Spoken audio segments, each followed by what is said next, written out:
Hi hello welcome back to our channel city girl from village. Day 2 vlog. ఇప్పుడు తిరుపతి నుంచి start అయ్యి మేము కంచి వెళ్దామని అనుకుంటున్నాము. అక్కడి నుంచి ఇంకా చాలా టెంపుల్స్ వెళ్ళాలి కాబట్టి స్టార్ట్ అయిపోయాము. ఎర్లీ మార్నింగే లేచి రెడీ అయిపోయి తిరుపతి వీడియో చూసిన తర్వాత చాలా మంది ఎక్కడ స్టే చేశారు ఏంటి అని అడిగారు. సో వాళ్ళ గురించి నేను మళ్ళీ డీటెయిల్స్ చెప్తున్నాను. తిరుపతి వీడియోలో నేను ఆల్రెడీ చెప్పున్నాను 3 months ముందే రూమ్ బుక్ చేసుకున్నాము అని చెప్పేసి. సో సంకుమిట్ట విశ్రాంతి భవనం అన్నమాట. సో ఇక్కడ నుంచి మేము ఇప్పుడు స్టార్ట్ అయిపోయి కంచి వెళ్ళాలి. రూమ్ అయితే చాలా బాగుంది, డబుల్ బెడ్రూమ్ ఇచ్చారు. సో ఈజీగా 8 to 10 మెంబర్స్ అయితే ఉండొచ్చు, ఫ్యామిలీ మెంబర్స్. నార్మల్ గా అయితే 3 months ముందు బుక్ చేసుకున్నాం కాబట్టి 300 టికెట్స్ ఈజీగా 2-3 hours లో అయిపోద్దని అనుకున్నాము. బట్ అక్కడికి వెళ్ళిన తర్వాత చాలా లేట్ అయిపోయింది. ఆల్మోస్ట్ 6 to 7 hours అయితే టైం పట్టింది దర్శనం అవడానికి. మాకు పౌర్ణమి కావడం వల్ల స్వామివారికి ఇంకా గరుడ పూజ, ఇంకా స్పెషల్ పూజలు అంటూ ఉంటాయి కాబట్టి లేట్ అయిపోయింది అనమాట. చాలా సేపు లైన్ లో వెయిట్ చేయాల్సి వచ్చింది. మేము ఈవినింగ్ 5:30, 6 కల్లా వెళ్ళిపోయాము లైన్ లోకి. వచ్చేసరికి ఎగ్జాక్ట్ గా 12 అయింది స్వామివారి దర్శనం అయ్యేసరికి. అమ్మమ్మ హాయ్ చెప్పు, హాయ్ చెప్పు. సరిపోయారు ఇద్దరును, సాగుతుంది మీకు అలాగా. కరెక్ట్ గా స్వామివారి దర్శనం 12కి అయిన తర్వాత బయటకు వచ్చాము. ఆ తర్వాత లడ్డూలు తీసుకోవడానికి ఒక 1/2 hour పట్టింది. సో తర్వాత మేము పట్టుకెళ్ళిన ఫోన్స్ తీసుకోవడానికి ఒక 1/2 hour పట్టింది. ఇంకా రిటర్న్ లో వచ్చేటప్పుడు ఏదైనా తినేసి రూమ్ కి కరెక్ట్ గా 2 o'clock వచ్చాం అనమాట నైట్. సో ఆ టైంలో మేము ఇంకా పడుకుని పోయి ఫుల్ గా టైర్డ్ అయిపోయి ఉన్నాం కాబట్టి నెక్స్ట్ డే మార్నింగ్ 5 అలా లేచి, ఎందుకంటే కంచి చాలా దూరం వెళ్ళాలి, ఇంకా చాలా టెంపుల్స్ ఉన్నాయి కాబట్టి అందరూ రెడీ అయిపోయి 7:30 to 8 కల్లా స్టార్ట్ అయిపోయాము. సో మేము ఆ ఊర్లన్నీ వెళ్ళాలి అంటే ఒక మినీ వ్యాన్ అయితే కావాలి కాబట్టి ఆ మినీ వ్యాన్ మాట్లాడుకున్నాము.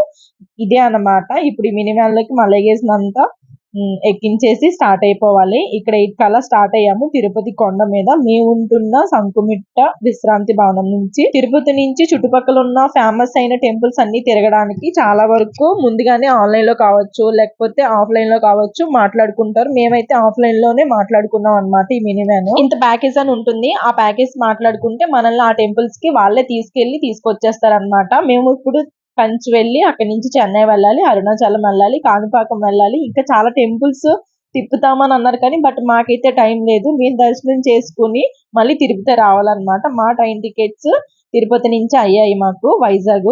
సో మేము ఎంత ఫాస్ట్ గా తిరిగేసి వస్తే టెంపుల్స్ అన్ని టెంపుల్స్ కవర్ చేస్తామన్నారు. మేము బుక్ చేసుకున్న మినిమం అయితే లోపల ఎలా ఉంది, చాలా బాగుంది. ఏసీ కూడా ఉందన్నమాట. ఒక టీవీ సూపర్ గా ఉంది. సో తిరుపతి నుంచి వచ్చే దారిలో ఈ టెంపుల్స్ అన్నమాట. ఇవి నేను చూపిస్తున్నాను కదా అవి. వెంకటేశ్వర స్వామికి ఒక చెల్లెలు ఉన్నారంట, బాట గంగమ్మ తల్లి అని. ఎవరైనా సరే కొండ మీద నుంచి కింద దిగిన తర్వాత ఈ గంగమ్మ తల్లిని దర్శనం చేసుకున్న తర్వాత వెళ్తారంట. ఈ తిరుపతిలో ఎక్కడ చూసినా సరే ఈ స్వామివారి సేవ చేయడానికి వచ్చిన వాళ్ళే కనిపిస్తున్నారు. సో ఇప్పుడు మేము ఈ అమ్మవారిని దర్శించుకున్న తర్వాత మేము స్టార్ట్ అవుతాం ఇక్కడ నుంచి. ఈ గంగమ్మ తల్లి గుడి బ్యాక్ సైడ్ ఈశ్వరుడు ఉన్నారు, వినాయకుడు ఉన్నారు, ఇలా చాలా టెంపుల్స్ ఉన్నాయి అన్నమాట. చిన్న చిన్న విగ్రహాలు పెట్టి నవగ్రహాలు ఇవన్నీ ఉన్నాయి. సో మేబీ ఇక్కడ ఆ పూజలు కూడా చేస్తారు అనుకుంటాను. అభిషేకాలు అవి ఇక్కడ ఉన్న ఆ బాట గంగమ్మ తల్లి అమ్మవారికి చేస్తారు అనుకుంటాను. నేనైతే గుడి అంతా ఒక రౌండ్ వేస్తాను. మా వాళ్ళు అక్కడ అభిషేకం చేస్తుంటే ఉన్నారనమాట. ఇదే అమ్మవారు అనుకుంటాను. బయట ఉన్న ఈ విగ్రహానికి అభిషేకాలు అవన్నీ జరుగుతాయి, లోపలేమో పూజలు చేస్తారు అనుకుంటాను. అమ్మవారిని రెడీ చేసి ఉంచారనమాట. ఇదే అమ్మవారు. మీకు కరెక్ట్ గా కనిపించట్లేదు బట్ నేను చూపిస్తాను.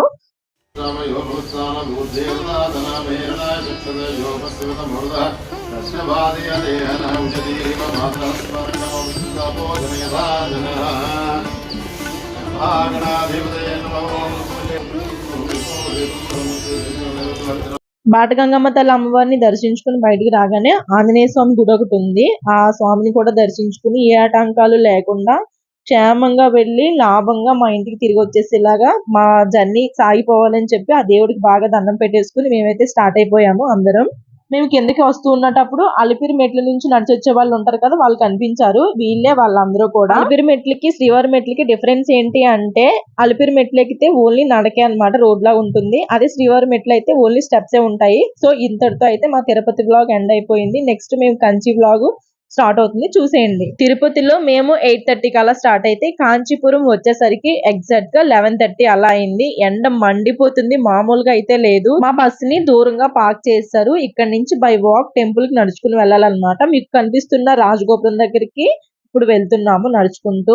కంచిలో మేము వచ్చిన ఈ గుడికి అయితే చాలా హిస్టరీ ఉంది. వైష్ణవులకు పరమ పవిత్రమైన 108 దివ్య దేశాలలో ఈ గుడి కూడా ఒకటి అంట. అంత పేరున్న టెంపుల్ అన్నమాట ఇది. చాలా హిస్టరీ కలిగినది. అంతేకాకుండా తిరుపతి, శ్రీరంగం తర్వాత కంచి శ్రీ వరదరాజస్వామి ఆలయం అత్యంత పవిత్రమైనదిగా భావిస్తారు. అంత హిస్టరీ కలిగిన టెంపుల్ అన్నమాట ఇది కూడా. కృతయుగంలో విధాత బ్రహ్మ, త్రేతాయుగంలో గజరాజ గజేంద్రుడు, ద్వాపర యుగంలో బృహస్పతి, కలియుగంలో ఆదిశేషులు, ఆల్వారు, శ్రీ రామానుజాచార్యులు, ఆది శంకరాచార్యులు మరెందరో మహానుభావులు ఈ స్వామివారిని పూజించే వాళ్ళని పురాణాలు చెప్తూ ఉన్నాయి. ఈ గుడి మొత్తం 25 ఎకరాల్లో ఉంటుంది. చాలా పురాతనమైన గుడి అన్నమాట. ఇవి అన్ని కన్స్ట్రక్షన్స్ అవుతున్నాయి. మేబీ రీసెంట్ గా స్టార్ట్ చేశారు అనుకుంటాను. 25 ఎకరాల్లో విస్తరించిన ఈ గుడి కంచిని పరిపాలించిన పల్లవ రాజులు 2వ నందివర్మ క్రీస్తు శకపు 8వ శతాబ్దంలో నిర్మించినట్టుగా ఈ గుడి తెలుస్తుందన్నమాట మన పురాణాలు చూసుకుంటే గనక. తర్వాత చోళరాజులు ఈ గుడిని పూర్తిగా డెవలప్ చేశారంట. ఇక్కడ శాసనాలు అవన్నీ చెప్తున్నాయి. అలాగే మరి ఎందరో రాజులు, మహారాజులు అందరూ కలిసి ఈ గుడిని కట్టడానికి వాళ్ళంతు వాళ్ళు సాయం చేశారంట.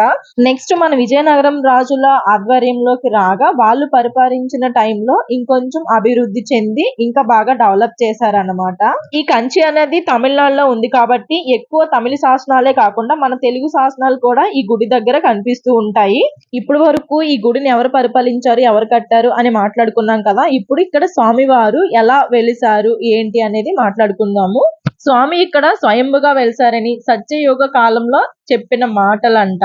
సరస్వతి దేవితో ఏర్పడిన ఒక వివాదం వల్ల ఆగ్రహించి ఆ బ్రహ్మదేవుడు భూలోకానికి వచ్చిన బ్రహ్మ శ్రీ మహావిష్ణువు అనుగ్రహం కోసం యాగ తపస్సు చేశారంట అశ్వం మీద. శ్రీ మహావిష్ణువు అనుగ్రహం కావాలి అంటే ఆ బ్రహ్మకి సతీ సమేతంగా యజ్ఞం చేయాలని ఒక షరతు ఉందంట. అప్పుడు ఏం చేయాలో తెలియక గాయత్రీ దేవిని సతీ సమేతంగా కూర్చోపెట్టి ఆ యజ్ఞం అయితే పూర్తి చేశారంట. అంత హిస్టరీ కలిగిన ఆ దేవుడు అన్నమాట. అప్పుడు సరస్వతి దేవికి కోపం వచ్చి ఒక నదిలా ఏర్పడి ఈ గుడి దగ్గర ఆ యజ్ఞాన్ని ధ్వంసం చేయాలని అనుకున్నారట. అప్పుడు శ్రీ మహావిష్ణువు చెయ్యి అడ్డు పెట్టి ఆ ప్రవాహాన్ని పక్కకి మళ్లించారని ఇక్కడ పురాణాలు ఇవన్నీ చెప్తున్నాయి. అప్పుడు బ్రహ్మదేవుడు, గాయత్రి దేవి సతీ సమేతంగా ఆ యాగాన్ని పూర్తి చేసి సాక్షాత్తు ఆ శ్రీమన్నారాయుడే ప్రత్యక్షమయ్యి ఆలు మగల మధ్య ఇలాంటి గొడవలు వస్తూ ఉంటాయని నచ్చ చెప్పి ఆ బ్రహ్మదేవుని సరస్వతి దేవిని ఒకటి చేశారంట. తర్వాత ఆ బ్రహ్మదేవుడు, సరస్వతి దేవి మరెందరో ఋషులు, మునులు వీళ్ళందరూ కలిసి సాక్షాత్తు ఆ శ్రీమన్నారాయణ్ణే ఇక్కడ మీరు ఉండిపోవచ్చు కదా స్వామి అని వేడుకున్నారంట. అలా వేడుకున్న తర్వాత సాక్షాత్తు ఆ శ్రీమన్నారాయణ్ణే ఇక్కడ ఉండి పూజలు అందుకుంటూ మనందరికీ దర్శనమిస్తున్నారు.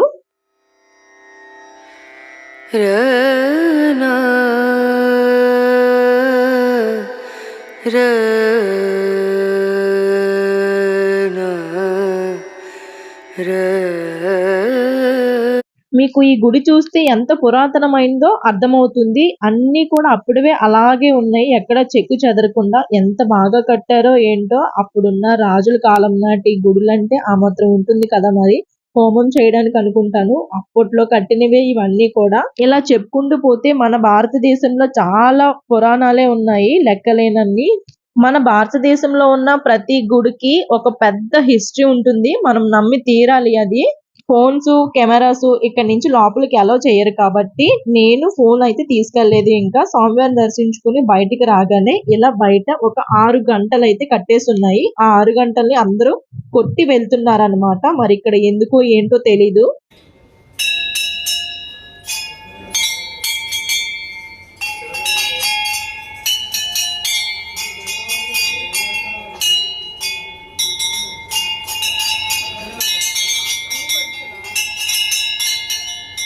మనం అర్థం చేసుకోవాలా గాని ప్రతిదానికి ఒక పరమార్థం ఉంటుంది.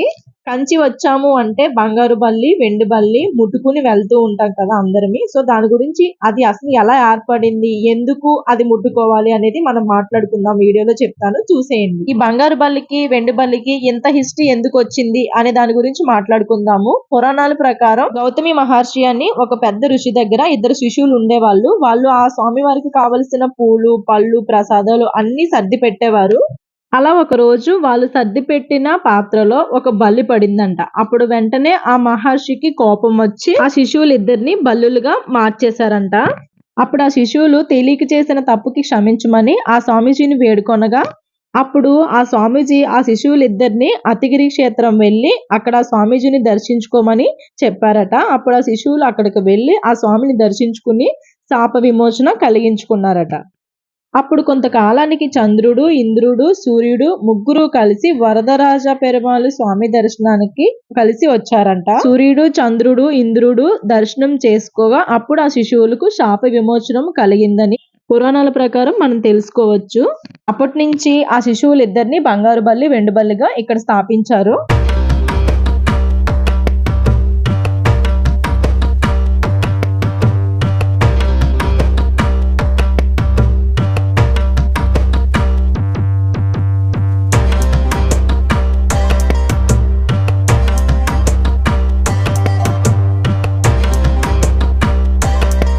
ఈ కంచి వచ్చిన వాళ్ళు ఎవరైనా సరే బంగారు బల్లి, వెండి బల్లిని తాకకుండా అయితే వెళ్ళరు. ఇలా తాకినచో మనకి పాప విమోచనాలు అన్నీ పోయి ఎన్నెన్నో జన్మల పుణ్యఫలం లభిస్తుందని, ఇంకా ఆరోగ్యంగా ఉంటారని మన పురాణాల ప్రకారం తెలుసుకోవచ్చు మనం. ఇంకా మేము దర్శనం చేసుకుని బయటికి రాగానే బాగా ఎండగా ఉందని చెప్పి కాసేపు అలా కూర్చున్నాము. ఇక్కడ ఎండలు అయితే చాలా ఎక్కువగా ఉన్నాయి.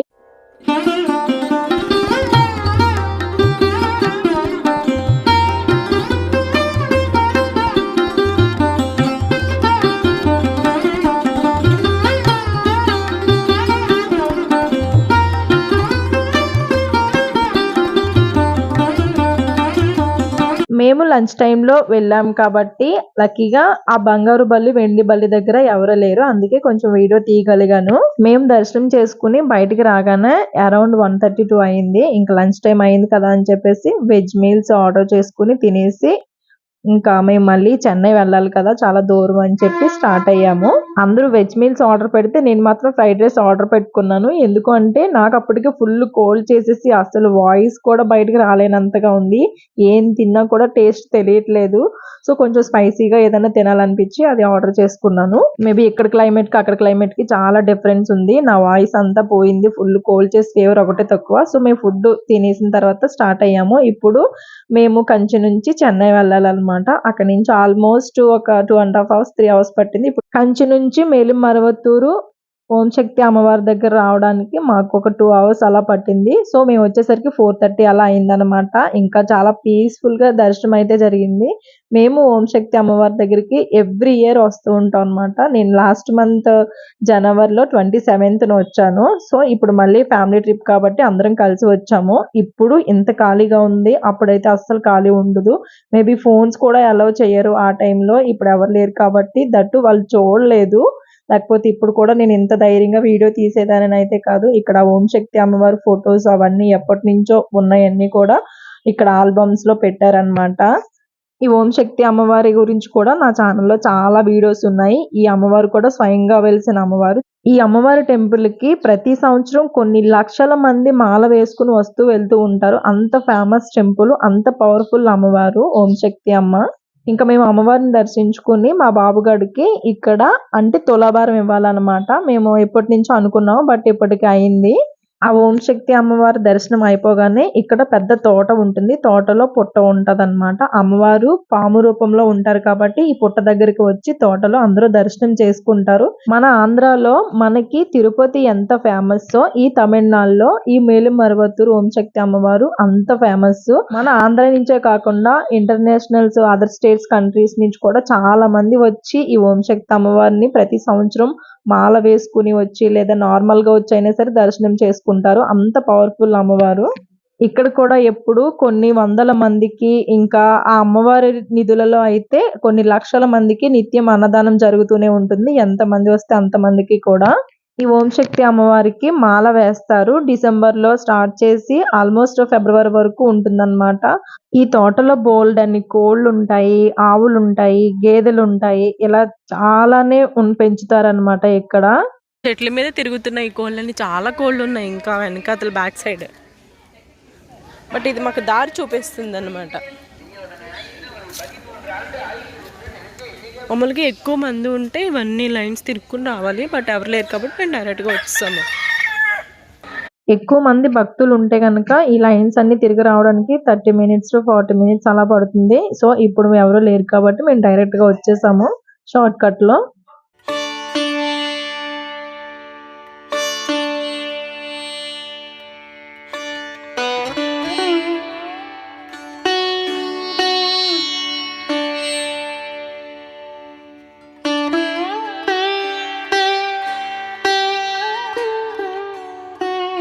దండం పెట్టుకో, ఇంక వెళ్ళకూడదు లోపలికి. ఈ తోటలో చాలా మంది అమ్మవార్లు ఉంటారు, ఇంకా దేవుళ్ళు ఉంటారు, చాలా టెంపుల్స్ ఉంటాయి అన్నమాట. మా వైభవ్ కూడా అయితే చక్కగా ప్రతి దేవుడి దగ్గరికి వెళ్ళి దండం పెట్టుకుంటున్నాడు. భలే క్యూట్ గా అనిపించింది. ఈశ్వరుని ముందు నంది విగ్రహం ఎలా ఉంటుందో అలాగా ఇక్కడ వినాయకుడి ముందు అంటే ఎలుక విగ్రహం అలా ఉందన్నమాట, చిన్నది. భలే అనిపించింది నాకు చూడగానే.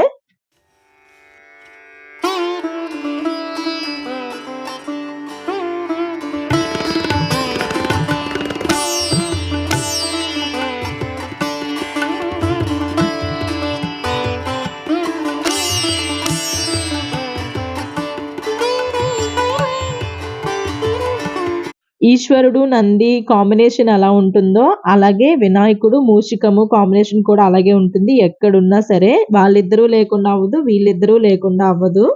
అందరి దేవుళ్ళకి దేవతలకి దండం పెట్టుకుని కాసేపు కూర్చున్నాము. అలాగే ఈ తోటలో ఓం శక్తి అమ్మవారికి చాలా మంది ముడుపులు కడుతూ ఉంటారు. ఇంకా ఇక్కడ పెళ్లి కాలేని వాళ్ళకి ఇక్కడ అమ్ముతారన్నమాట. మంగళసూత్రం ఉంటుంది, అది కట్టిస్తారు. ఇంకా పిల్లలేని వాళ్ళకి ఊయలు కట్టిస్తారు. అలా ఎవరికి ఏది కావాలనుకున్నా సరే మనసులో కోరుకుని మన కోరికల్లో ఏ కల్మషం లేకుండా ఉంటే గనక ఆ కోరికలన్నీ నెరవేరుతాయని ఒక గట్టి నమ్మకం. మా వైభవ్ గడికి తులాభారం ఇవ్వాలని మేము ఎప్పటి నుంచో మొక్కుకున్న మొక్కు ఇప్పుడు తీరుతుంది. ఫస్ట్ వాడిని ఉయ్యాలలో ఒక పక్క కూర్చోబెట్టి ఇంకో పక్క బియ్యం వేస్తారనమాట. వాడు ఎంత వెయిట్ ఉంటే అంత వెయిట్ వాళ్ళే రైస్ తెచ్చి వేసి ఆ రైస్ కి మనం డబ్బులు పే చేయాలి. ఎందుకంటే మనం ఇక్కడ నుంచి ట్రావెల్ చేసి బియ్యం పట్టుకెళ్ళలేం కాబట్టి అక్కడ వాళ్ళే మనకి ఏది కావాలంటే ప్రొవైడ్ చేస్తారు. సో దానికి మనం మనీ ఇచ్చేస్తే సరిపోతుంది. తులాభారం ఇచ్చినప్పుడు మనం కొన్ని పాటించాల్సినవి ఉంటుంది. అంటే తెలియని వాళ్ళకి చెప్తున్నాను, తెలిసిన వాళ్ళు అయితే ఓకే లైట్ తీసుకోండి. ఫస్ట్ పేరెంట్స్ ఆ బరువుని మనం ఏదైతే ఇద్దాం అనుకుంటున్నామో వాటిని ఒక పక్క ఉయ్యాల్లోని పెట్టాలి, ఇంకో పక్క బాబుని ఆ బేబీని కూర్చోబెట్టిన తర్వాత పేరెంట్స్ లేని పక్షంలో మేనమామ, తండ్రి తర్వాత తండ్రి అంతటి వాళ్ళు అంటారు కాబట్టి ఇప్పుడు మేనమామ కూడా ఆ బరువు పెట్టిన తర్వాత మన చుట్టాలు ఎవరైనా ఉంటే వాళ్ళు పెట్టొచ్చు. సో మేమందరం ఒకరి తర్వాత ఒకరు పెట్టాము. మా పూజ పెట్టిన తర్వాత మా తమ్ముడు కూడా పెట్టాడు మేనమామ కాబట్టి. ఇంకా మేమందరం ఒకరి తర్వాత ఒకరు ఆ బియ్యం తీసుకెళ్లి పక్కన పెట్టుతున్నాం అన్నమాట. ఎంత వెయిట్ వస్తుంది ఏంటి అనేది చూస్తున్నాము. ఐ హోప్ ఈ వీడియో మీ అందరికీ నచ్చుతుందని అనుకుంటున్నాను. ఇలా మా తులాభారం అంతా కంప్లీట్ అయిపోయిన తర్వాత ఇంకిక్కడ నుంచి డే 2 వ్లాగ్ అయితే ఎండ్ అయిపోయింది. రేపు అరుణాచల్ వ్లాగ్ అయితే ఉంది, అదైతే చాలా బాగుంటుంది. So don't miss it. And మీరు ఇంకా నా ఛానల్ సబ్స్క్రైబ్ చేసుకోలేని వాళ్ళు ఎవరైనా ఉంటే కనుక వెంటనే సబ్స్క్రైబ్ చేసుకోండి. అండ్ మంచి మంచి వీడియోస్ అని నా ఛానల్లో ఉన్నాయి, వెళ్ళి చూడండి. మీకు నచ్చితే కనుక లైక్ చేయండి, షేర్ చేయండి, సబ్స్క్రైబ్ చేసుకోండి అండ్ కామెంట్ చేయడం మర్చిపోకండి. Bye until the next video.